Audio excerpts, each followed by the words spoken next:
Hello and welcome to the Second Opinion Dentist -101. As usual, presented by Dr. Bo Graham, DDS, a dentist with 30 plus years of clinical experience.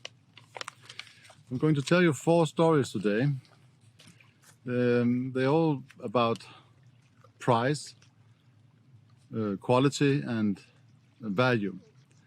These things kind of go together. They're all, of course, my personal experience, nothing more, nothing less. Yeah, well, I'll just jump into it.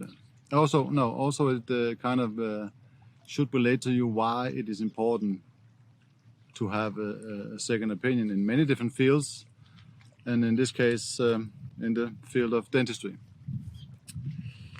I had a patient in my clinic years ago who was supposed to have a bridge construction made.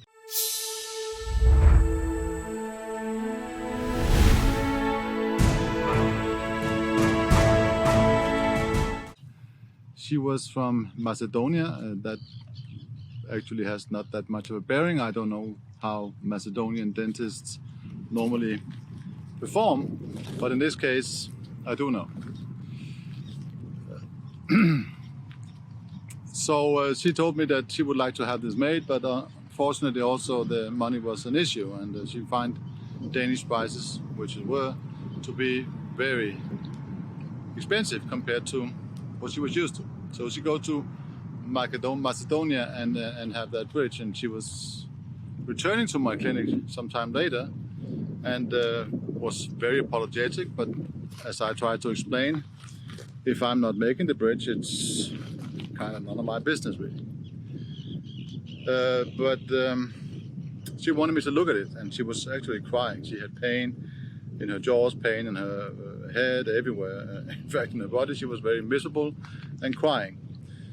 That bridge must have been something that this particular dentist has found in a drawer, and then subsequently trying to make her mouth fit the bridge she already had. It was absolutely horrendous, and you know, she only bite on that bridge, and that will eventually give you massive problems. I said to her that I will not have any responsibility because but you know, Macedonia was a couple of thousand kilometers away, so I kind of wanted to help the woman, and I grind it down. That means that it wasn't white anymore. The porcelain part had been completely grinded down, and you know, I had principally destroyed the bridge so that she could actually chew on her other teeth as well. For some reason, the woman go back to the same dentist in Macedonia, and now she came back with the statement that well, she had parodontitis. That means that the teeth were loosening, the bone around the teeth has disappeared, and he suggested that she should have braces on her teeth. That is counter-indicative, actually. You would never put braces on somebody that has problems with, you know, receding gums, sorry. That would be counter-indicative, as I say. It's a shame, and this is one of the things I want to kind of address with these videos and the whole existence actually right now, is that we should not support dentistry like that. And as I said, I don't know about Macedonian dentists, so don't get your knickers in a twist. They may be good, I don't know. But it indicates again that maybe having a second opinion is not such a bad idea. In fact, no matter what you're talking, if it's engineering, dentistry, medicine, carpentry, whatever. But she went back for some reason, and you know, I don't remember what it ended like, but probably she felt ashamed and didn't come back to the clinic. A shame, really. Second story is short story about a man coming to my clinic and asking what it would take for me. He had a broken front tooth.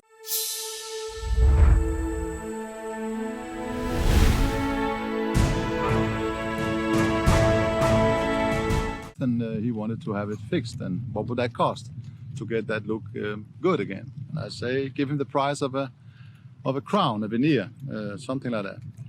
And he said to me, no, I don't want to do that, because another dentist had said that he could do it for 1/5 of the price.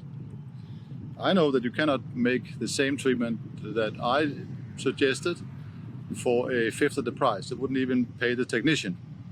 Sorry about the cars if you can hear them. Or the Harley Davidsons, yeah.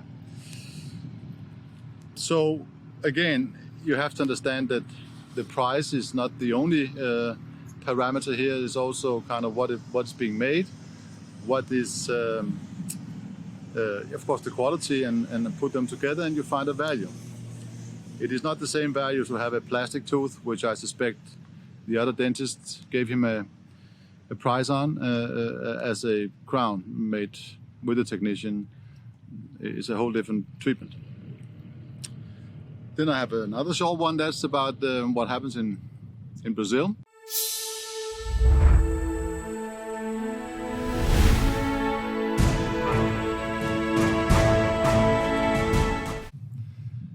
For some reason, when I was there, they put braces on perfectly well-functioning teeth, more or less as a cosmetic thing.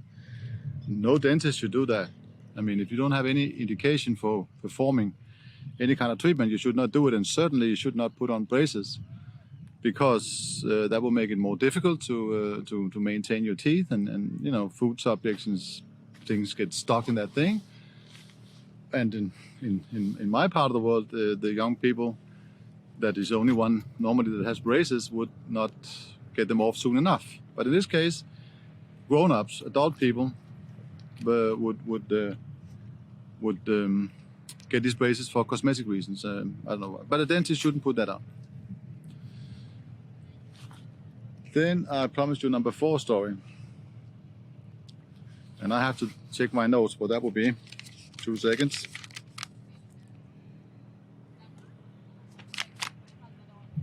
Oh yeah, that's an experience I have by myself, on my own clinic again. I had a patient who wants to have a crown, and again price comes into the discussion, and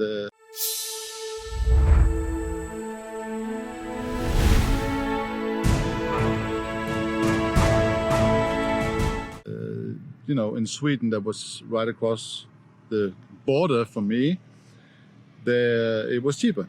There's a different system, and you know, it was cheaper. That's what she would say, at least. So I didn't talk more about it. She was considering going to Sweden and have that made in Malmö. I was in Copenhagen. Fine, not my problem anymore. She goes to Malmö, comes back with a tooth and says, yeah, well, she was regretful, but you know, money was an issue, and she had this crown made in Malmö. Which again, I don't know all dentists in Sweden, and not even in Malmö, so I don't know if this is indicative for the treatment. This is not my issue. She comes to my clinic again for, I guess, a normal examination, and she says, yeah, well, I had this made, I'm sorry. And I said, don't say you're sorry, it's not my problem. But if I would just be so kind as to look at some problems she had around that, because suddenly a lot of food got stuck between her teeth. And, you know, I say, I cannot do that. I can look at it and I can tell you that, yes, you have what is called food impaction. And you should go back to your Swedish dentist and tell him this and get that fixed. I guess she had a new appointment with me for some reason, and she come back and tells me that, yes, she had been to her dentist in Sweden, and he had explained to her how she should be better, should be very efficient at using toothpicks and dental floss, and you know, he had instructed her in how to do that properly. Okay. I asked her, what's it like in the other side of your mouth? Well, there's no problem. Say, well, maybe you should compare to that rather to what he says, and you know, it's not supposed to be like that. Understand, from nature you have no food impaction, no matter what. When a dentist interferes, sometimes that goes bad for me as well, and you have to address the problem and fix it. So she go back to her dentist and relay what I have told her, and that he had to do something about it. Okay, so he made a new crown. This time he would make sure that there was no food impaction, so it was actually too wide between the two neighbor teeth. And actually it didn't get right down on the tooth as it should have, so it didn't fit the tooth anymore. And So I could see there was also a lot of grinding done on it, and to make it fit in her bite, in her occlusion as we call it. And that indicates to me that something didn't really add up and something didn't match. So we had our X-ray, and I could see in the X-ray and show the patient that the crown now didn't fit the tooth. So you have to go back again. And she was this and that, and I told her to get her money back if he wouldn't do it, and then I'll make a new crown for her, and I did. And I told her after I did that, go home, eat a steak with lots of meat fiber, eat some chewing gum, and if anything gets stuck between your teeth, you should come back to me, because that's how it should be.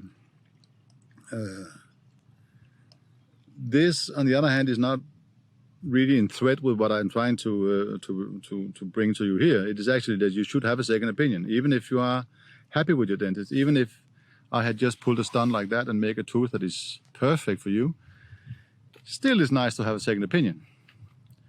And the second opinion must come from a dentist that has, as I said before, no dog in that race, or horse in that race, or no dog in that fight, or whatever I said. And because if you have to make the particular treatment, you are biased, even if you don't think so, even if you don't want to be, or even if you don't want to make that treatment, actually, you are biased. If you have nothing to do with the treatment, neither the one before or the one after, or you're not the dentist or the carpenter or whatever it is you have questions about, then you need somebody that is out of that game, and that's a second opinion. I am sure that more stories will turn up over time. These were 4 little stories, I believe it was, that I want to tell you today. But I'll give you a little more time to enjoy the view. You're welcome.